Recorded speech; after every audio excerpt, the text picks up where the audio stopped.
Hello, I'm Rupert Turton and welcome to the Business Spotlight interview where we talk to local business owners about their journey.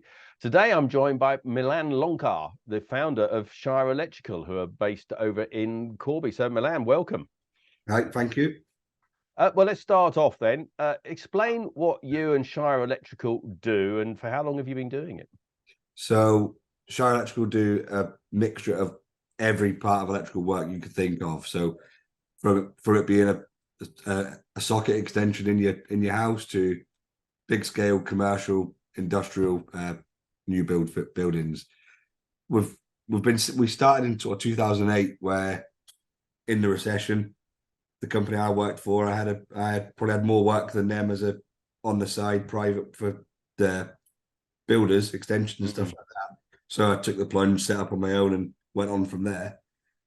Since then, we got heavily involved in renewable energy in sort of 2009. So we've carried that on and added that to our industrial background, commercial, domestic. We do a lot of new build developments. So we do a mixture of everything, really. Yeah.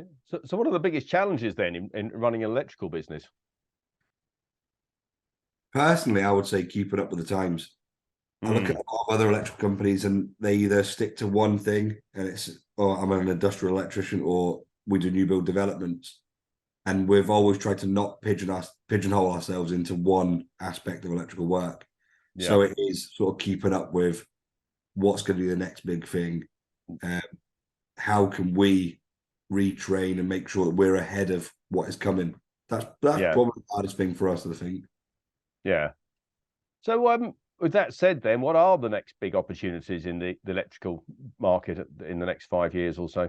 I think the next 5 years, renewable energy is going to be a big one. With everyone trying to hit net zero and EV chargers, I think it's on everybody's mind at the moment. It's the big subject, isn't it? Oh, my electricity bill's gone up. How can I reduce it? Yeah. I mean, renewable energy, I think, is going to be the big one over the next few years. Yeah. So, therefore, what are your aspirations for Shire Electrical as a company in the next 5 years then? I would like us to at least double our profit margin. And by doing that, I think it's going to take a lot of marketing, getting the brand out there. I mean, we're a local company and we've never done any marketing. So we've been going for 15 years and we've got a team of sort of 9 electricians and office staff. And we've never done any marketing. It's all been word of mouth. I think looking at other brands and companies, maybe they market themselves better than we do. So that would probably be what we would look to do in the next 5 years.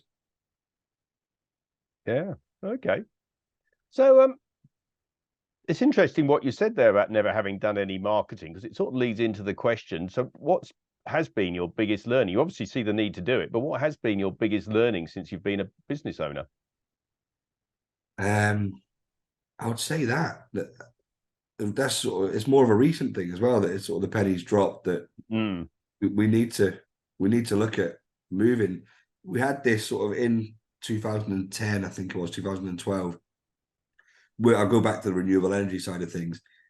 There was the big boom with the feed-in tariff on solar PV, and there was loads of companies come in, and we were just a small company, small local company, that if somebody knew of us, they might ask us to look at the quoting for the solar work. So we didn't have a massive amount of it. Whereas you'd have companies that set up overnight and they would plow a load into marketing. They would get 10 jobs to your one just because they're neighbors. And I'm seeing it again now, where companies are setting up overnight, and I've not heard of them before, but they're now a big player in our industry, and maybe I should have stayed ahead of that. Yeah. Okay.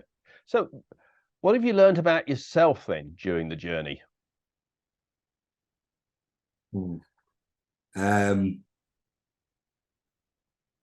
Probably that I'm quite resilient. You've got to keep going.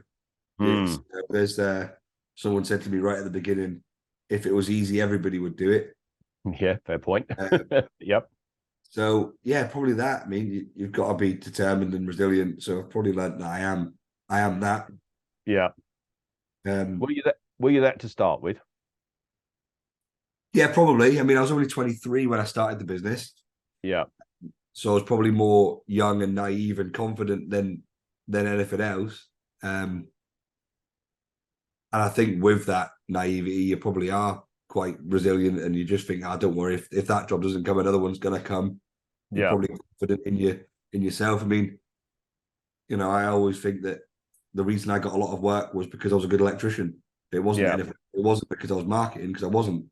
Mm. So that's probably what I thought all along. Yeah. But yeah, I would say that I probably was quite confident at the beginning, and you just take that along with you, don't you? You got to keep as you grow up, you learn to just keep going. Yeah, I suppose I'm curious about what sits behind that resilience as well, because it's keeping going, but there must have been something making you resilient and not just going, okay, this is a disaster, I'm going to go and work for somebody again. Probably my wife. I Yeah. mean, yeah, we were together. We were together then when we started the business, and I'd gone from earning a decent wage as an electrician for a successful company that I worked for Yeah. to and getting paid every week to then I've not got a regular income now, and I think her Yeah. standing by me and saying, look, this is what you've wanted to do, and for as long as we've been together, you've said you'll have your own business. Yeah. Maybe a lot of that had a lot to do with it. So I wanted to prove her right, really. So did you have a strong vision of what you thought the business was going to look like then?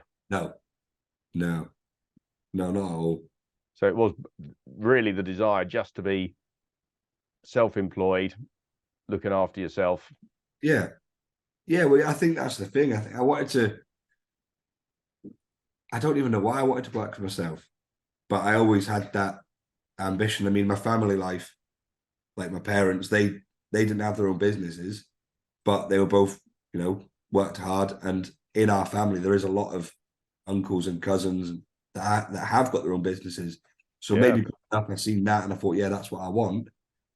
But yeah, then once I started the business, I seen other business owners, other electricians that had things that, and I thought, right, that's how I want my business to be. I want people to work for me. I want Yeah. the new vans, and I want our business to look a certain way. Yeah. Oh, so So, actually the vision sort of came after you started the business. yeah, I think it was. Yeah. Yeah, okay. Yeah. So do you have a very strong vision because you were talking about doubling the size of the business? Do you have in your head, if you shut your eyes, can you imagine what that's going to look like then? Yeah, yeah. I can see it. I can see us thriving from it. It's going to be Yeah. a lot of hard work for me, and my wife actually works for us. She's in the office, so Yeah. going to be a lot more for us to do in the office wise as well. We've got two young children, so it's comes with its own challenges outside of work. Yeah. I think there's lots of things we've implemented that are going to make that transition easier, so that I Yeah. think we're ready to grow now. Yeah. Oh, brilliant. Cool. So sorry, another question just spinning in here then. So how did you work out what you needed to do? Is that going out and doing training courses, coaching, talking to other business owners? Probably just in my spare time, looking at Yeah. of ways that I can improve, speaking to other business owners. Yeah, maybe subconsciously that's what's been happening. Yeah, family members, like I said previously, my mum was she had quite a high profile job, but she was a high up in her job role. Yeah. She's quite knowledgeable about business, so I think taking little bits from what maybe talking to her, what she said, and other business owners and how they do it. Little things. How do you book in? From the first thing, an inquiry. How do you then convert that into a job and Yeah. a quote, and then a job, and then an invoice, and then it's now that we've looked at that. Whereas before it would just be me. Yeah. Phone call. I'll pop round in the van, write some notes on in a notebook, verbally give them a quote, and then physically give them an invoice. And once the job's done, but now we're trying to manage more employees. Yeah. there's better ways to do it. There's Yeah. easier ways to do it than doing it that way. I suppose it's the transition between being a sole trader and actually having a business, isn't it? Yeah, that's it. Yeah. Yeah. So what would you say to anyone thinking of going into business? Exactly what I was told. If it was easy, everyone would do it. So no, it's going to be hard. Like Yeah. it is going to be hard. There is so many challenges. But if it's what you really want, you can do it. Like Yeah. you can do it. You have to just keep going. If it's what you want, you'll do it. Actually, so knowing what you know now, would you do it again? I don't know. I don't know. I think, like I say, when we started in 2008, and there was a big recession then. It was probably the best and the worst time to start a business. Yeah. The first year was really difficult. If I'd have gone and worked for somebody else, would I have made more money, had more time? Maybe, yeah. So I don't know if again, I was young when we started, so we haven't done the whole seeing the world. We've been on holiday, we haven't travelled and Yeah. something. So that would probably be my only reason to say no. I wouldn't do it again. Yeah. But now where we've got to, I mean, I'm still not 40 yet. We're looking at a company that's doing really well. We can things we're implementing. We can work remotely. So in the next, like you say, the plan for the next 5 years is to double the business. Yeah. And with that, for us to be able to work remotely, so we don't have to be here every day. We can, if we wanted to go somewhere, we can, and it's easy now. You take a laptop or an iPad or something with you, you can run the business from there. Yeah. Cool. Bit of a change of tack then, Milan. Who is the first person that comes to mind when you think about success? There isn't really anybody in particular. It would more be, I kind of look at lots of people and I try and take the best parts from what they've done, see if I can use that. And it might be locally, there might be family members, there might be local business people that I work with, or not work against, but competitors. It might be people like that, or nationally, international people. I try and look at a piece of everybody and see, right, I like what they've done there. Can I take that bit of success and for how we can go forward? Yeah, don't treat them as a threat. Treat them as a learning opportunity. Yeah, exactly that. Yeah, but there should never be a threat. There's enough work in the world for everybody to get by. So you should never be a threat. You should always look at them as, what can I learn from this person? What are they doing better than we are? Yeah, no, absolutely. Cool. Milan, thank you for your time today. It's been lovely talking to you, quite insightful actually as well. So Milan Loncar from Shire Electrical, thank you. Thanks a lot.